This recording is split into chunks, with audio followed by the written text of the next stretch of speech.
नमस्कार, मी अर्चना गिरी. तुम्हा सर्वांचं माझ्या चॅनलवरती स्वागत आहे.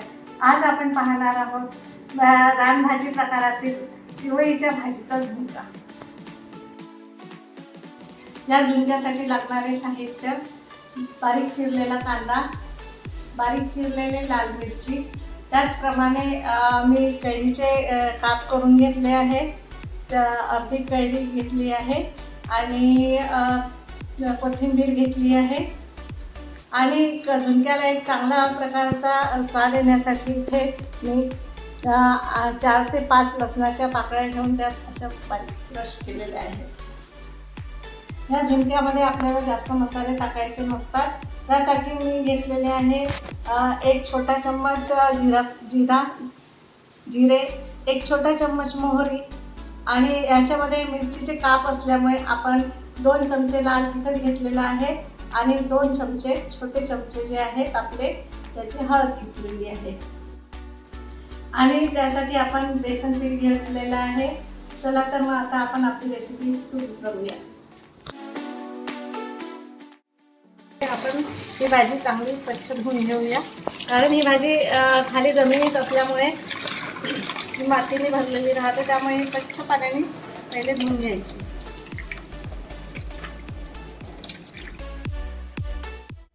त्यानंतर आपण या भाजीला बारीक चिरून घेऊया. आता ही भाजी आपली बारीक कापून झालेली आहे. गॅसवरती तेल गरम करायला ठेवलं आहे. या भाजीला भरपूर प्रमाणात तेल लागते. गॅसची फ्लेम आपण लो टू मीडियमवर ठेवणार आहे. यामध्ये मोहरी टाकू. मोहरी चांगली यामध्ये तडतडली पाहिजे तोपर्यंत.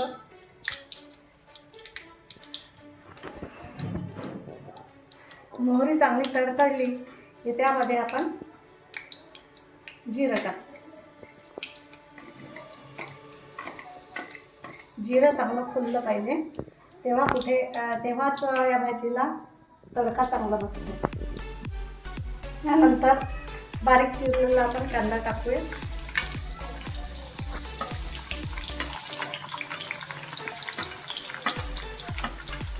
गॅसची फ्लेम मोठी करू.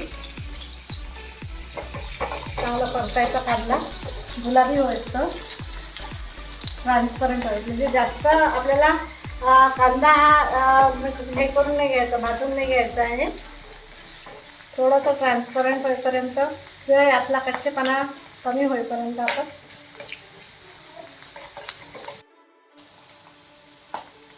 लाल मिरच्या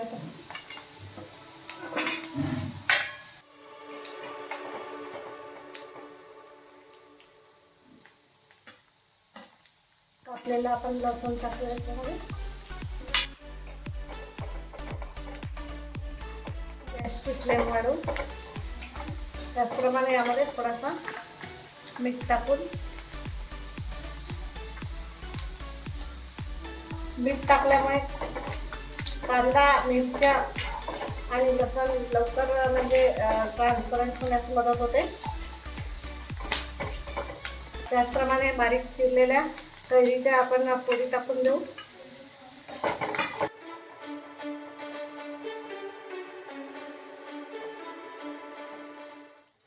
मग कांदा ट्रान्सपरंट होईपर्यंत चांगला परतून घेऊ.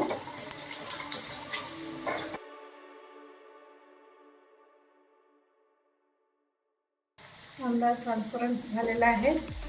आता यामध्ये आपण लाल मिरची पावडर आणि हळद टाकून घेऊ.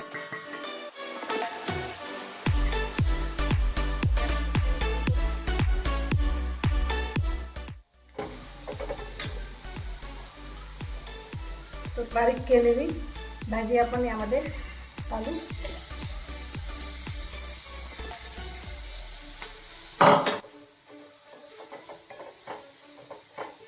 मिक्स करू.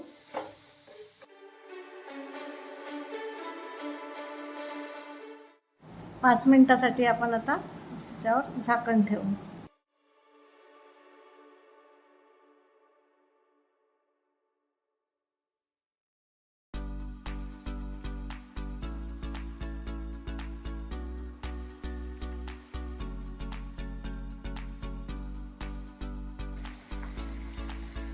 बेसन पीठ टाकू.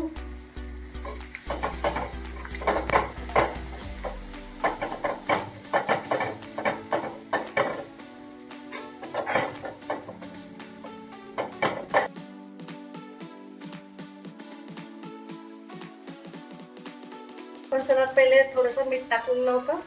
आता परत आपण याच्यामध्ये मीठ मिक्स करू. तुमच्या चवीनुसार घ्यायचं मीठ.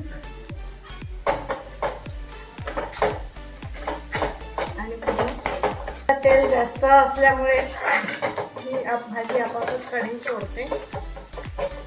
थोडीशी पण चिकटत नाही.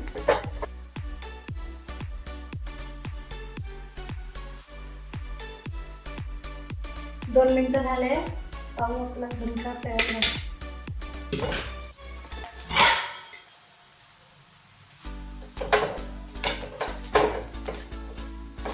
कोथिंबीर टाकून देऊ.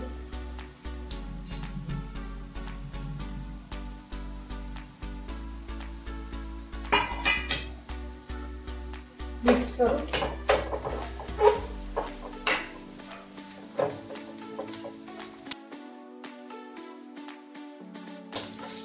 झुणका एकदम खाण्यासाठी तयार आहे. तुम्ही बघू शकता.